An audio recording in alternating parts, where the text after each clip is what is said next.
Video आपला नाही, दानवेंनी आरोप सिद्ध केल्यास आमदारकी सोडणार. शिवसेना आमदार महेंद्र दळवींचं स्पष्टीकरण. ब्लॅकमेलिंग करणं हा अंबादास दानवेंचा धंदा, पुरावे घेऊन यावं, दळवींचं ओपन चॅलेंज.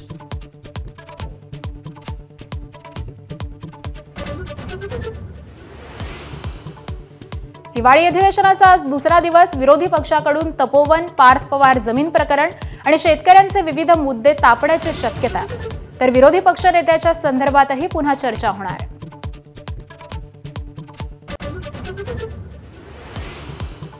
विरोधी पक्षनेते पदासाठी नावं बदलण्याच्या हालचाली सुरू. विधानसभेत विजय वडेट्टीवार तर परिषदेत अनिल परबांच्या नावाची चर्चा.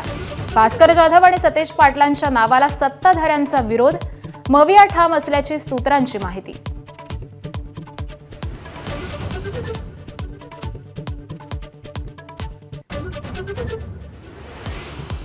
मविया नेते आज विधानसभा अध्यक्ष आणि सभापतींची भेट घेणार. दोन्ही सभागृहातील विरोधी पक्षनेते पदाबाबत राहुल नार्वेकर आणि राम शिंदेंशी चर्चा करणार.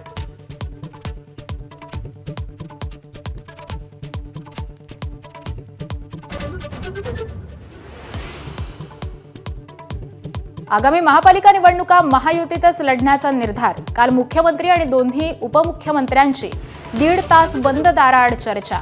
एकमेकांच्या पक्षात फोडाफोडी न करण्याबाबतही शिक्कामोर्तब झाल्याची माहिती.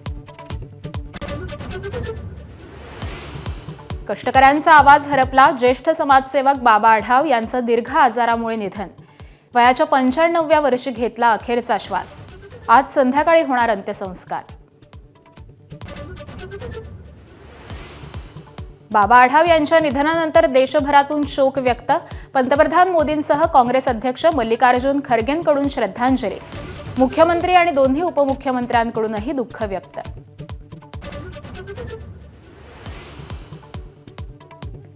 वार्षिक हेल्थ चेकअपमध्ये कर्मचाऱ्याला कर्करोगाचं निदान.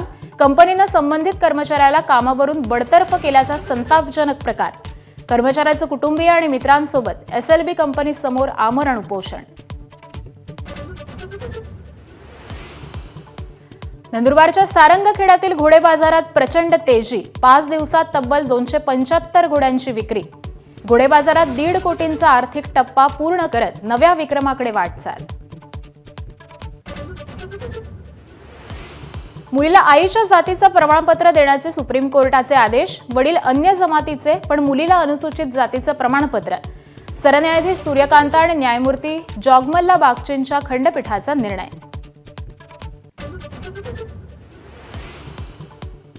इंडिगो एअरलाइन्सच्या गोंधळामुळे देशभरातील फूल उत्पादकांना मोठा आर्थिक फटका.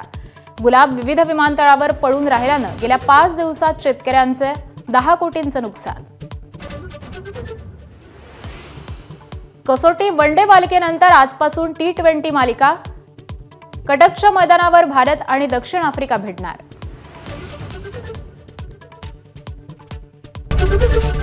ABP माझा, उघडा डोळे बघा नीट.